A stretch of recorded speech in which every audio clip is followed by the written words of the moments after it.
How's it going, everybody?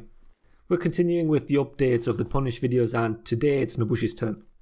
Pay close attention to when to use what punish, because there are a lot of little nuances to her that will change the kind of moves you make. One of the reasons is her passive. Against a bleeding opponent, all your attacks deal 20% more damage. And unlike Peacekeeper, you can't infinitely stack bleed, so her punishes change in those instances. But we're starting with the easy stuff for now. On a Guardbreak, you do get a top heavy for 38 damage. The same goes for a light parry, once again a top heavy.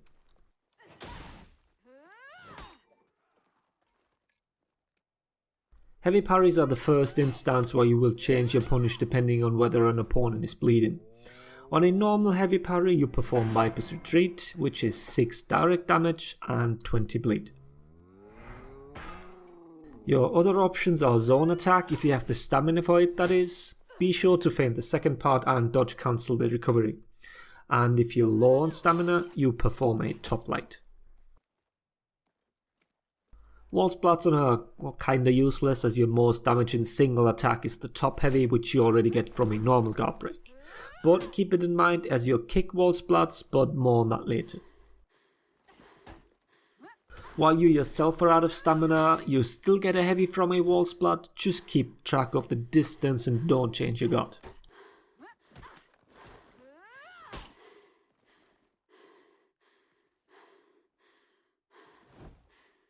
When you get a guard break while out of stamina, you do get a side light for 12 damage. Top is too slow. But if you parry a light while out of stamina, you do get the top light for 18 damage.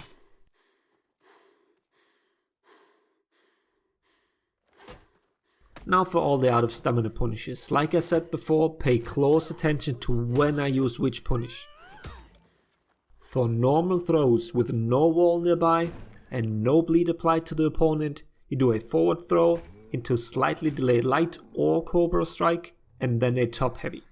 Total damage here is 20 bleed and 52 direct damage.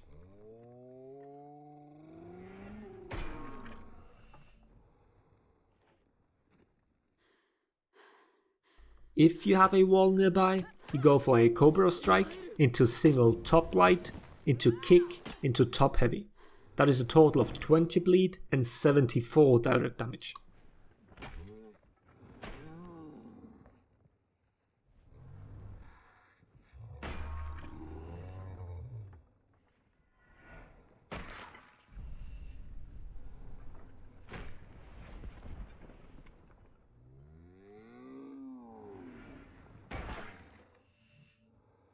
If the opponent is bleeding, you have a wall nearby and your guard is top, you can go for 2 top heavies for a total of 86 direct damage.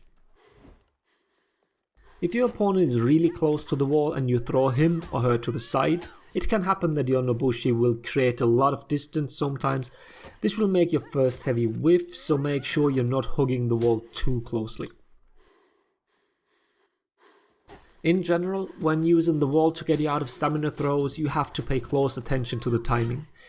Here's the normal throw again from different sides. Pay close attention to the timing between the throw and the Cobra Strike. On a left throw, it is slightly delayed, so play around with that if you don't get the combo right. It can be a little finicky.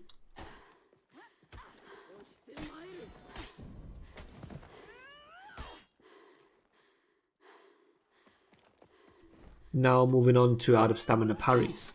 On a normal one, without a wall and a non-bleeding opponent, you do a Cobra Strike, dodge cancel the recovery, and then a top heavy. If you don't recovery cancel, then the top heavy becomes blockable. Damage is once again 20 bleed and 52 direct damage.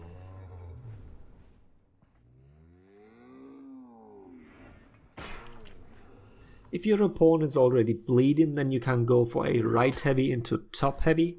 Total damage here is 76. But this can be very annoying to get right. The first heavy tends to whiff if you don't properly input buffer it. If you do have a wall nearby, you can once again go for Cobra Strike into top light, into kick, into top heavy. What you need to keep in mind here is that the side from which you parried is also the direction you need to do your Cobra Strike from. So on a left parry, you dodge left. Damage is 20 bleed and 74 direct damage.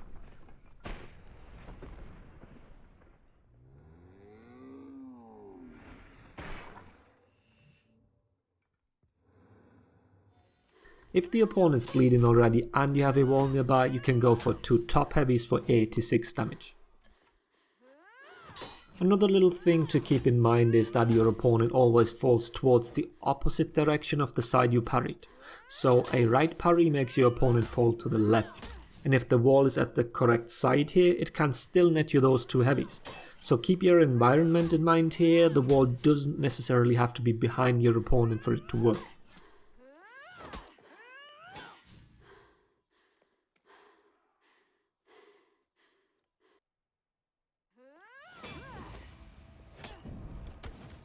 For revenge you have 2 different options. You go into hidden stance, do a top heavy into kick, and then depending on whether that kick wall splat your opponent, you either do a light or a heavy. The light punish comes in at 56 damage and 28 bleed. The heavy punish clocks in at 96 total.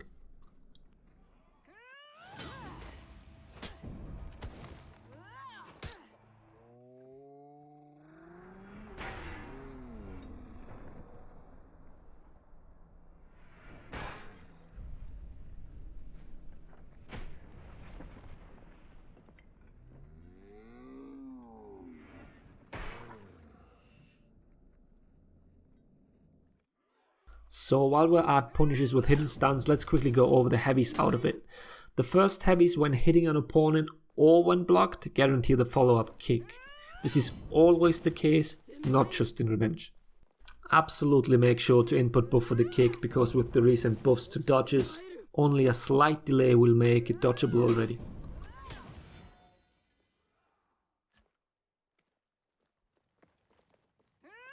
Quickly before we talk more about hidden stance, let's do the out of lock. If you land any heavy, it confirms a Viper's retreat.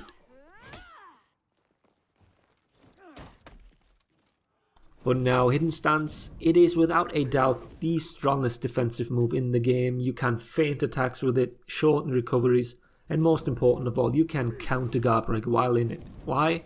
No one knows. And if your reactions are good enough, you can even use the kick to counter Guardbreak.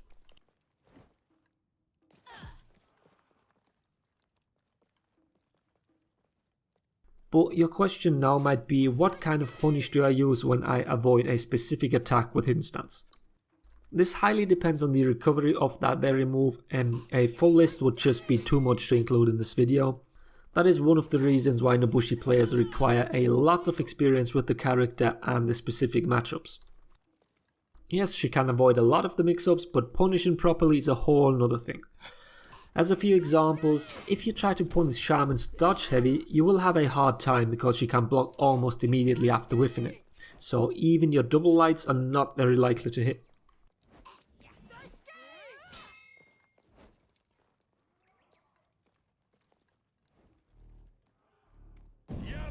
Against Highlander on the other hand, you can easily avoid his kick into grab mix-up.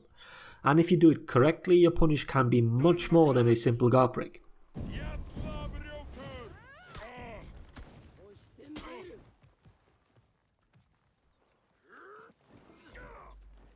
Against Berserker, she not only has a hard enough time in regards to when to hidden stance, but because of Zerka's hyper armor, she might also often trade her punishes. Also, characters with recovery cancels on their moves can avoid her punishes, so choose accordingly. A player not fully familiar with this character can be punished with different things than the ones that have mastered the hero. But let's wrap things up. Huge thanks to Jacket for helping me out here. Like I said, Nobushi requires a lot of finesse and actual knowledge to play correctly, which I honestly do not have. If you want to dive deeper into what the character has to offer, I will link to Elanakin's YouTube and Twitch channel. He has in-depth guides specifically for Nobushi. It's basically a must watch if you want to improve. If you want more Nobushi streams, then my advice is to go and bother Prime Danny and Ghost Overdose to get their thumbs out of their ass and start streaming. It's beyond me why you two lads don't do it. Start streaming for fuck's sake.